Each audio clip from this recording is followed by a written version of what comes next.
Nós vamos falar a respeito da Assembleia de Deus Belém e a CGADB. Para você que acompanha o nosso trabalho aqui, sabe que a gente fala bastante a respeito desta instituição. E agora, por último, foi composta a mesa diretora da maior convenção pentecostal. Alguns indivíduos, cara, que não mereciam, na verdade, estar atrás das grades. Chilindró. Casos comprovados, porém não tratados da maneira que deveria ser tratado para uma instituição que se diz séria. Que você que me acompanha sabe que de seriedade não tem nada.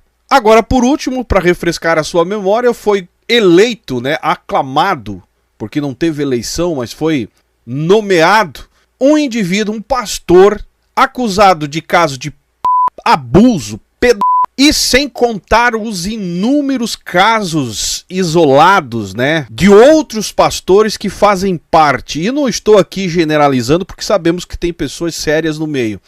Mas, cara, é uma vergonha. E enviaram para mim mais um caso, desta vez a própria vítima se manifestando.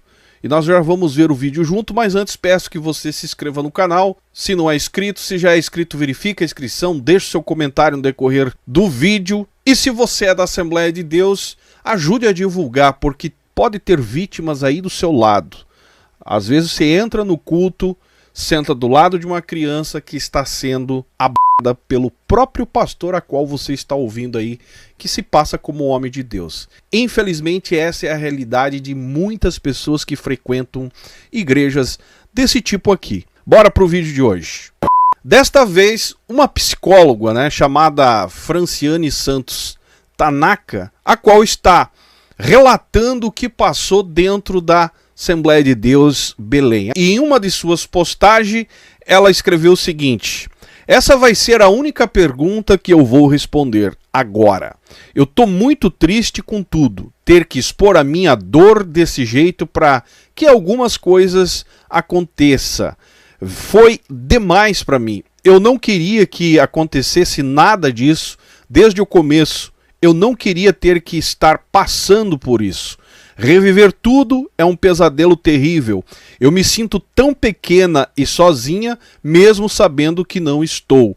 A minha briga não é contra a igreja, pastores, ministério. A minha briga é contra uma única e exclusiva pessoa que fez tanto mal a mim e a tanta gente e seguiu impune até hoje. Todas as vezes que eu tentei fazer alguma coisa e falhei por falta de apoio ou de qualquer coisa, isso deu a ela mais força para seguir em frente fazendo maldades. Eu nunca cheguei tão longe e tenho fé que tudo terminará bem e a justiça será feita.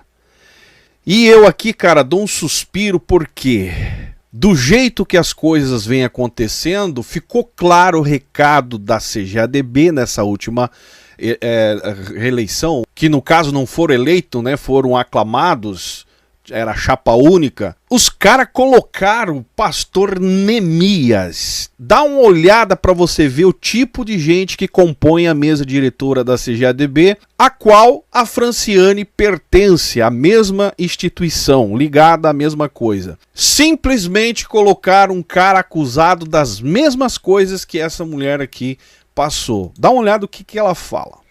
Para quem não está acompanhando o meu caso desde o começo, eu vou me apresentar.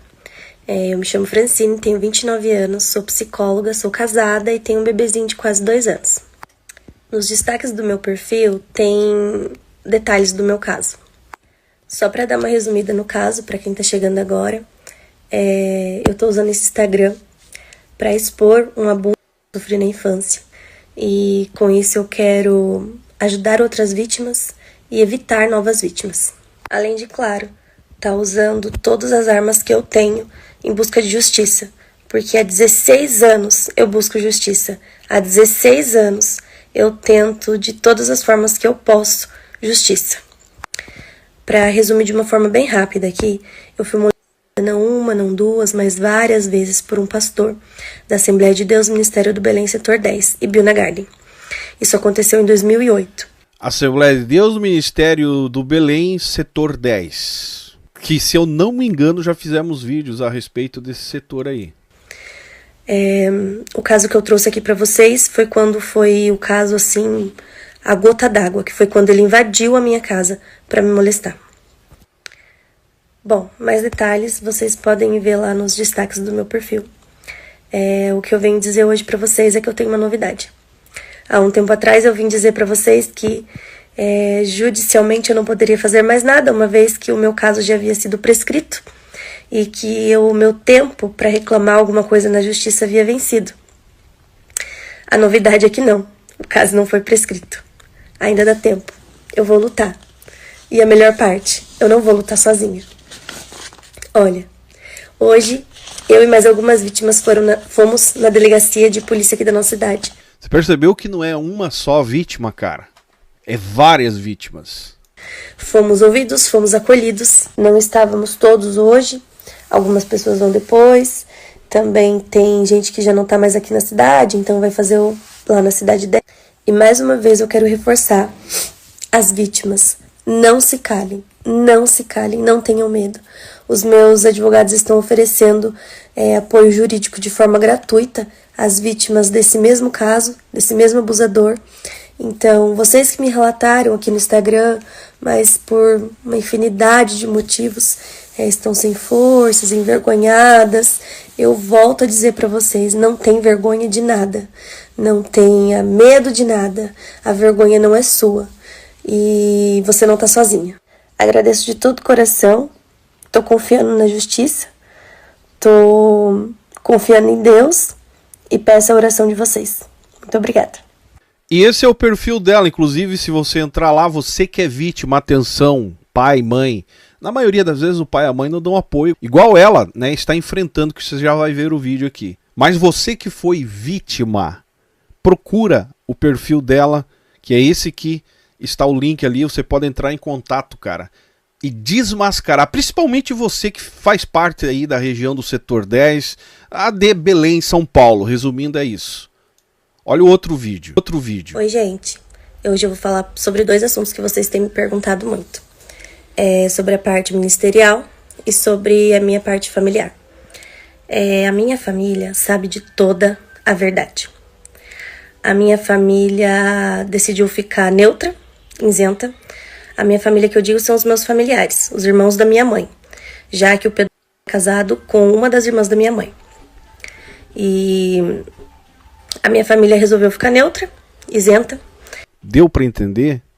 Eu conversei com uma mulher hoje de quase, deve ter 40 anos, que o tio, o pai, na verdade são 3 ou 4 tios, são todos obreiros, pastores, e ela era por um desses pastores, que inclusive é pastor até hoje, eu encontrei ele aqui em Camboriú, no Gideões, a maior cara de pau, como se nada tivesse acontecendo, a da sobrinha, ou melhor, a da sobrinha constantemente. Então isso aqui, o caso aqui da França não é um caso isolado, dá para entender? É pastores e mais pastores que se dizem pastores, né? Que se aproveitam da situação, o titio querido, o pastor amado, no caso aqui, cara, é da própria família. E olha a coragem da Franciane em expor isso, mesmo sem apoio do pai e da mãe. Se eu não me engano, acho que só uma tia do lado da família materna que não se dobrou e está apoiando. Agora você imagina, além de passar todo o problema psicológico, né, de um abuso, as consequências, tem que encontrar força sozinha para poder lutar por justiça, porque a própria família não pode tocar no ungido. É homem de Deus, foi um momento, foi isso. Cara, não dá pra engolir esse tipo de discurso. São verdadeiros canalhas da fé. A minha família resolveu ficar neutra, isenta, porque tudo é família e eles têm pena da minha tia, a esposa do pedófilo. Tá vendo? E quem é que tem pena da vítima nessas alturas? De verdade, não é surpreendente pra mim. Eu só sinto muito pela minha mãe, porque num momento como esse, escolher a omissão de dó da mulher do pedófilo e não escolher um lado. Cara, dó da mulher do pedófilo, que na verdade é alienação religiosa, né? A religiosidade é tão forte que ela não a mãe não consegue enxergar a dor da filha e ficar do lado da filha. E sim fica do lado do líder religioso, além de ser da família, tem pena da esposa. E quem é que tem pena da filha nessas alturas, cara? Olha, não dá pra entender a cabeça da pessoa religiosa. Por pena de quem não se deve ter pena, porque sempre soube de tudo, fazer o quê? Pena da minha mãe, que é mãe da vítima, ninguém teve. Mas tudo bem.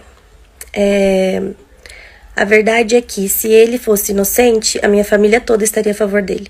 E eles escolheram o silêncio justamente porque eles sabem da verdade. A minha família toda sabe da verdade. Inclusive, dentro da casa de alguns deles existem vítimas que nunca vão falar nada. Nunca vão abrir a boca. Explicada então essa parte familiar, agora eu vou falar da parte ministerial. Como eu já havia dito, o caso aconteceu numa transição de pastores. Então, o pastor que nós conhecíamos, que pastoreava a nossa igreja, havia saído e outro pastor entrou. Esse novo pastor foi o que convenceu o meu pai, fez uma lavagem cerebral. De alguma maneira, ele conseguiu convencer o meu pai de que era melhor não me expor para que não evitasse de eu conseguir um bom casamento futuramente. Afinal, quem ia querer se casar com uma menina que já havia sido tocada? Se é difícil pra vocês ouvirem isso, imagina pra mim falar. Cara, isso é muita covardia, velho. Não dá, eu tenho que me controlar aqui. A minha mãe, como não conhecia esse pastor, ela ficou com vergonha, não se sentiu bem de conversar com esse pastor e foi conversar com o pastor que estava saindo. E esse pastor a coagiu a não procurar a polícia, a não fazer nada, a evitar o escândalo. Tudo que vocês já sabem e que é muito comum, infelizmente. Meu pai foi procurar uma segunda opinião e saiu da Assembleia de Deus Ministério do Belém, Ibiúna Garden, setor 10, e veio até o setor 2, Assembleia de Deus Ministério do Belém, setor 2, em Ibiúna. E o pastor que estava na época também deu de ombros. Disse apenas que não era o pastor presidente, que não havia nada que ele pudesse fazer. Só. Cara, eu fico me perguntando por que não vão pra polícia, pra delegacia de uma vez, cara? Não vão dar parte, não vão pra justiça. O problema de vítimas evangélicas, principalmente, religiosas, é que elas tentam resolver as coisas com os líderes. E os líderes, cara, é um acobertando o problema do outro. Você viu agora um absurdo nacional, onde o cara foi processado, foi constatado crime. E sabe aonde esse cara, chamado pastor, está? Na diretoria, membro da diretoria da CGADB, a qual a igreja que ela está se referindo é ligada. Que é família, né? Tudo família. Então não tem que procurar... Cara, se você foi vítima, mulher, criança, adolescente, se você foi vítima de um líder religioso, de um pastor, não adianta querer resolver com o seu presidente ou com a igreja sede, a liderança da central, porque eles vão fazer de tudo para te calar. O melhor caminho é denunciar na justiça. É isso que a religiosidade faz, cara. Ela cria uma bolha como que se ela resolvesse todos os absurdos do mundo dentro dessa bolha. Só abafando os casos, não resolvendo, mudando o líder quando o assunto ganha uma proporção e no final das contas você é calada. É assim que funciona desde que eu me conheço por gente que nasci em fundo de igreja. É sempre assim. Sendo ele genro do pastor presidente na época. Acredito que era genro. Tinha algum grau de parentesco com o pastor presidente na época. Trazendo para os dias de hoje agora, que é o que mais interessa para vocês e para todos nós, na verdade. O meu posicionamento diante do ministério não é mais pedir socorro, pedir ajuda, pedir que alguma coisa seja feita. É isso aí. Crime não se resolve na igreja. Crime, eu tô cansado de falar nesse canal aqui, crime não se resolve em gabinete pastoral. Crime é na justiça. Na verdade, nem gabinete pastoral deveria existir nessas alturas. Uma vez que eu entendo que crime não se resolve mais na igreja. Eu entendo que crime se resolve na delegacia.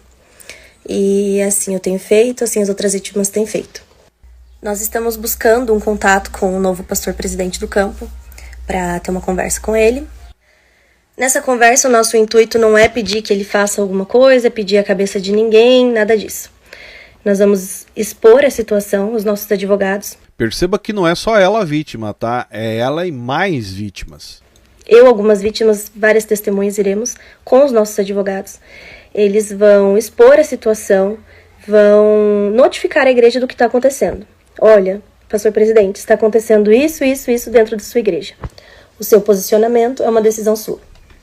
Agradeço a todos pelas orações, pelo apoio. Quero dizer, vítimas, a minha voz é por vocês também. Vítimas que estão se sentindo com medo, desencorajadas, a minha luta é também por vocês. Por todas as crianças e que a justiça seja feita.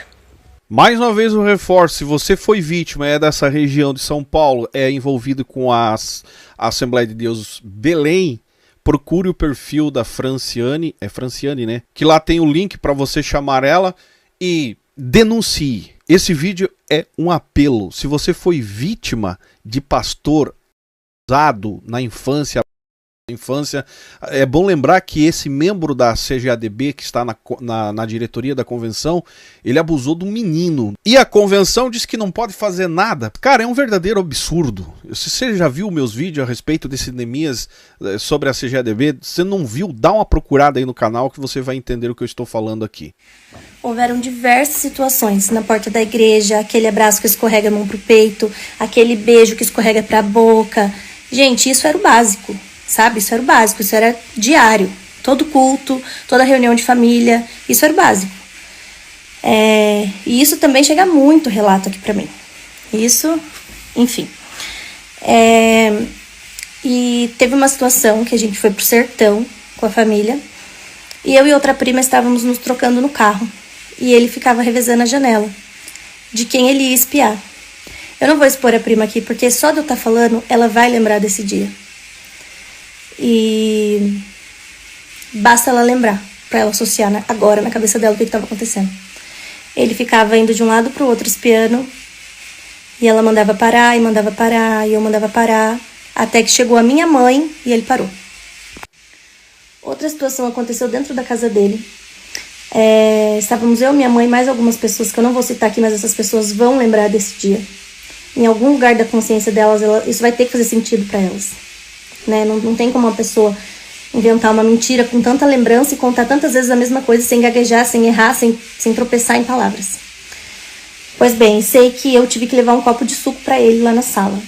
Eu cheguei na sala, a sala estava toda escura e ele começou a me agarrar e querer me beijar e fazia para mim ficar quieta, que eu não podia gritar, eu não podia me mexer, eu não podia fazer nada. Até que eu empurrei o copo nele e falei, sai seu tarado, e voltei correndo para a cozinha. Nunca voltei correndo para cozinhar. As pessoas que estavam lá perceberam a minha cara de assustada. E a minha mãe, já sabendo da fama e já ligada no que estava acontecendo, ela me perguntou, Fran, o que aconteceu ali? E eu falei, mãe, aquele me agarrou e tentou já ficou passando a mão em mim. E nessa hora de raiva... Ela tá falando de um pastor, cara. Não esqueça disso, tá? Eu bati uma colher que tava dentro da pia. Bati a colher na jarra. Eu tava mexendo um suco, eu bati a colher e quebrou a jarra da minha tia. Então, as pessoas que estavam lá nesse dia vão lembrar disso. Que eu quebrei uma jarra, com tudo, na raiva, assim, na colher. Pá! Aí a minha mãe pegou esse outro copo de suco, foi lá levar pra ele e xingou ele e alguma coisa aconteceu ali. Mas, bom criminoso que é, isso não intimidou. Por isso, gente, eu tô aqui nesse lugar colocando a minha cara a tapa e falando pra vocês, não tenham medo de denunciar, não tenham medo. A qualquer sinal de abuso, denuncie, abra a boca, fale, peça socorro pra quem você puder. Porque é raro, gente, muito raro o caso do abusador que vai chegar e ai, pronto, te peguei. Não, eles vão pelas beiradinhas. O mesmo acontece com um relacionamento abusivo, amizade tóxica, sabe? Não é de repente que a pessoa se mostra aquele monstro. Ele vai devagar, vai vendo até onde pode criar, sabe? Aquele espiral, assim, ó, de prender a pessoa no medo, na timidez, no mas será que isso é mesmo? Meu Deus, o que tá acontecendo? Não pode ser, será que é coisa da minha cabeça? Muitas pessoas ficam assim. Eu não fiquei, eu não tive dúvida, nunca tive dúvida. Mas muitas pessoas até hoje param e pensam, será que foi isso mesmo que aconteceu? De tamanha incredulidade que ficam. O meu espiral começou assim, foi com pequenos abusos, sabe? Pequenos limites ultrapassados, que ele foi sentindo confiança no terreno até eu chegar ao ponto de que invadiu a minha casa e me molestou. Eu estava dormindo, eu estava na minha casa. O que aconteceu foi o seguinte, que a minha mãe ligou pra lá, pra casa deles, pra pedir, pra levar minha avó pro hospital, porque minha avó estava infartando, estava passando mal. E ao invés de descer minha tia, quem desceu foi ele. Levou, deixou minha mãe com a minha avó no hospital e voltou pra casa. Só que em vez de ir pra casa dele, ele foi lá pra minha casa. E foi aí onde tudo aconteceu. E digo mais pra vocês ainda, que eu pulei um pedaço porque eu queria evitar de me expor tanto. Mas agora vocês querem saber, eu vou expor tudo. Sabe o que aconteceu? Eu liguei pra minha mãe desesperada, minha mãe ligou pra minha outra tia, minha tia ligou pra me acalmar. Nisso, quem volta? Ele com a esposa. Voltou pra minha casa. E aí, minha amiga, pra se fazer de sonsa, tampar o sol com a peneira e fingir que não viu, uma criança desesperada chorando na beira da cama, contando o que tinha acontecido. E sabe ele onde tava? Na porta do meu quarto, que não tinha porta, era só o batente, né? Ali no batente da porta, falando que eu estava o quê? Tá variando. É mentira dela, tá variando. E a minha tia sentada na beira da cama chorando e falando, mas ela tem a idade da sua filha. A sua festa de aniversário amanhã, o que a gente vai fazer? Até que eu peguei um ferro de passar e falei que ia jogar.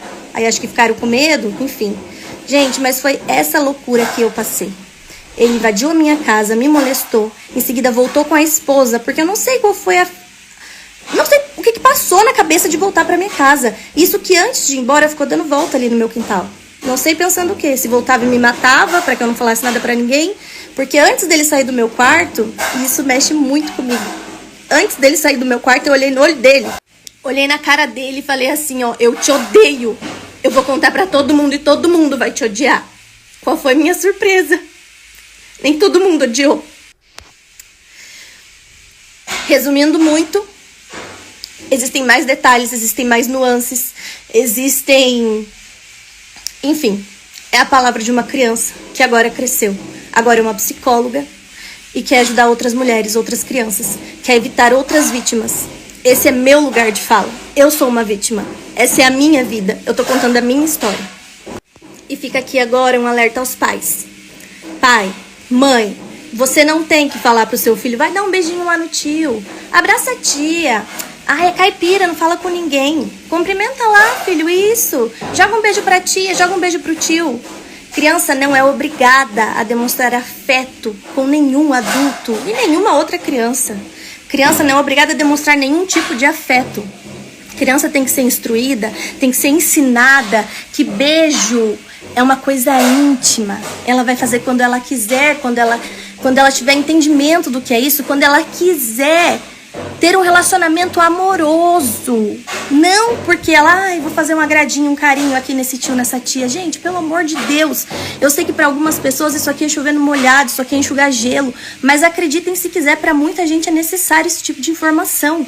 Não mandem seus filhos darem beijinho. Não mandem seus filhos darem abraço. Não deixem seus filhos no colo de ninguém. E quero contar mais um detalhe. Eu não fui a criança mais nova que ele assediou. Que ele molestou. Além de ter invadido a minha casa, etc. E o meu caso não é o pior. Tem caso bem pior, gente. Bem mais pesado. Como se não bastasse tudo isso que eu já falei pra vocês, eu quero contar mais um detalhe. Eu, criança inocente, demorei dias pra colocar o meu pijaminha pra lavar. Porque na minha cabeça inocente de criança, ali estavam as provas. A polícia chegaria, pegaria meu pijama, colheria as digitais e pronto. Tava resolvido. Cara, eu vou encerrar o vídeo por aqui. Ajuda a divulgar. Porque pra quem acompanha o meu trabalho sabe que eu fico assim, ó. E eu tenho que me conter. Porque senão até esse vídeo aqui sai do ar. Comenta aí embaixo, cara. E se você foi vítima nessa região de São Paulo, ligada a CGADB, procure e denuncie. Porque esse tipo de assunto não se resolve em gabinete pastoral. Eles sempre vão se proteger. E você, vítima além de tudo, culpada. E responsabilizam você no final das contas. Me segue nas demais redes sociais. Esse é o canal Fala Zaz. Estamos juntos por um Brasil e um mundo melhor.